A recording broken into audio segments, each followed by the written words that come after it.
Olá, meu nome é Jéssica Tomé e nesta aula veremos os estados físicos da matéria, bem como as suas transformações. Vamos lá? Certo. Então, quais são os estados físicos da matéria? Nós temos três estados diferentes: o estado sólido, o estado líquido e o estado gasoso. Certo? E como eles se caracterizam? Eles vão se caracterizar da seguinte forma.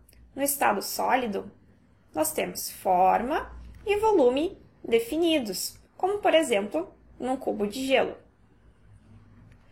No estado líquido, nós temos o líquido com a forma do recipiente, mas com volume definido, como, por exemplo, água contida dentro de um copo. A água está no formato do copo, mas se, por exemplo, nós passarmos esta água para outro recipiente, ela terá o formato deste novo recipiente. Só que, no entanto, o volume continua o mesmo. No estado gasoso, nós não temos nem forma e nem volume definidos. Como, por exemplo, quando temos água esquentando numa chaleira e a água está fervendo, o que sai aqui do bocal da chaleira, o vapor d'água, ele vai se incorporar ao meio ambiente e por isso ele não terá forma e nem volume definidos. Certo? Uma outra forma de explicar a diferença entre sólido, líquido e gasoso tem como referência o grau de agitação das moléculas. Como, por exemplo, no estado sólido, as moléculas ficam bem juntinhas uma das outras e isso confere um estado de maior rigidez. No estado líquido, as moléculas já ficam mais separadas uma das outras e, por isso, elas têm um maior grau de mobilidade. Já no estado gasoso, as moléculas ficam bem separadas uma das outras e, por isso, elas têm um grau de mobilidade bem maior. Aqui, quando a água está fervendo na chaleira e nós vemos o vapor saindo pelo bocal, na verdade, nós temos uma mistura de dois componentes, formada pelo vapor d'água e por água líquida em suspensão. Essa coloração esbranquiçada que nós temos é referente à água líquida em suspensão, ou seja, o vapor d'água é incolor. É importante salientar também que vapor e gás são coisas diferentes. Futuramente, nós veremos em uma aula de diagrama de fases que existe um ponto chamado de ponto crítico. E este ponto faz a diferenciação entre vapor e gás. Para esta aula, é só necessário saber que vapor e gás são coisas diferentes. Aliás, eu gostaria que vocês comentassem aqui no vídeo se vocês sabiam essa diferença de vapor e gás, porque é um assunto que gera muita confusão entre os alunos, mas é importante a gente ter bem em mente que as duas coisas não são iguais. Certo, agora nós iremos falar sobre as transformações da matéria.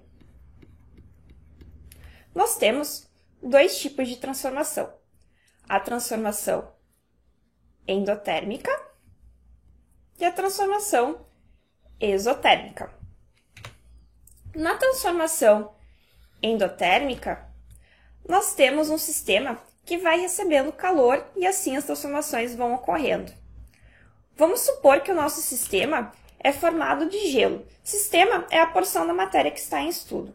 Então, teremos o gelo, que recebendo uma porção de calor, sofrerá o que nós chamamos de fusão, e ele irá para o estado líquido. Se nós continuarmos adicionando calor ao sistema, sofrerá um processo chamado de vaporização, e ele irá passar para o estado gasoso.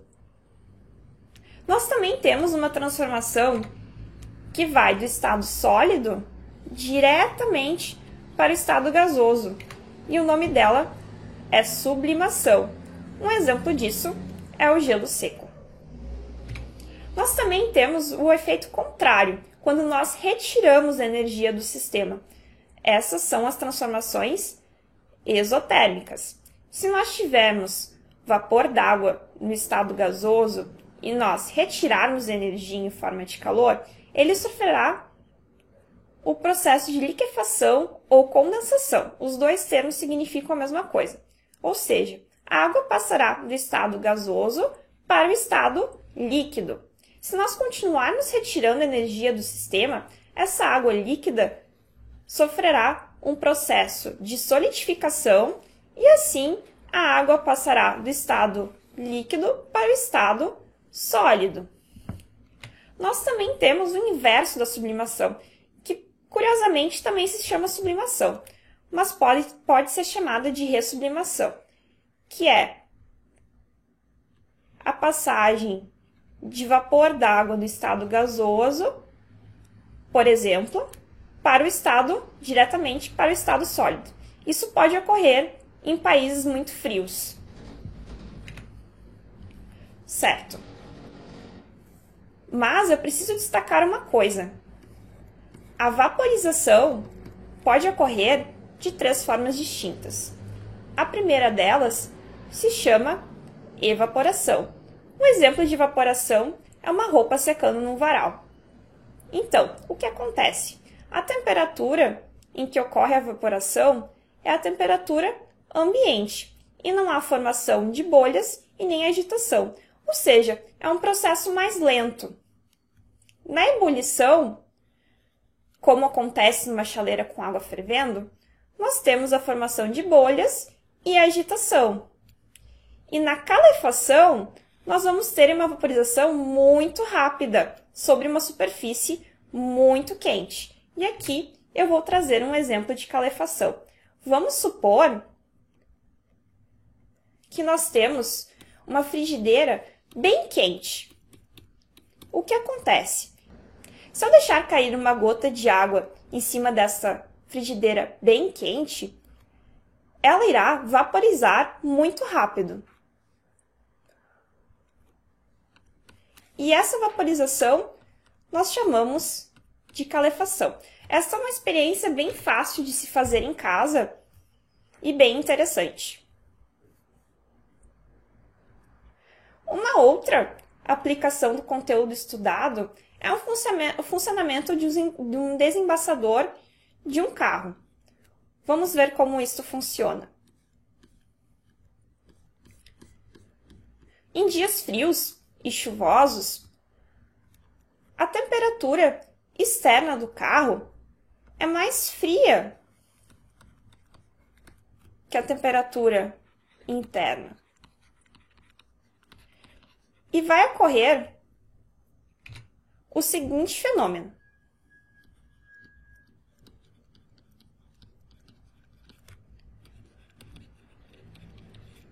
Aqui no vidro traseiro, por exemplo, vai acontecer o seguinte. Lembre-se, dentro do carro nós teremos vapor d'água.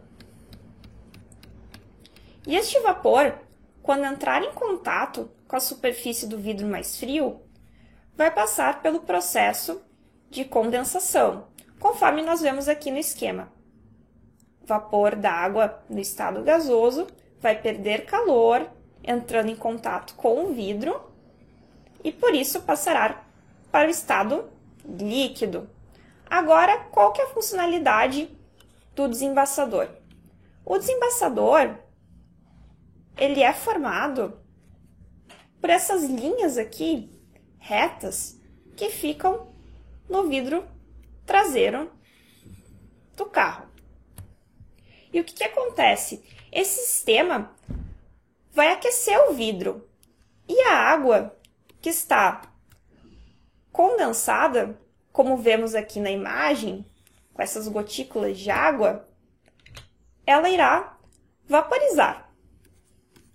Ou seja, nós temos a água no estado líquido condensado sobre a superfície do vidro, ela receberá calor do sistema de desembaraçamento e aí ela passará para o estado gasoso.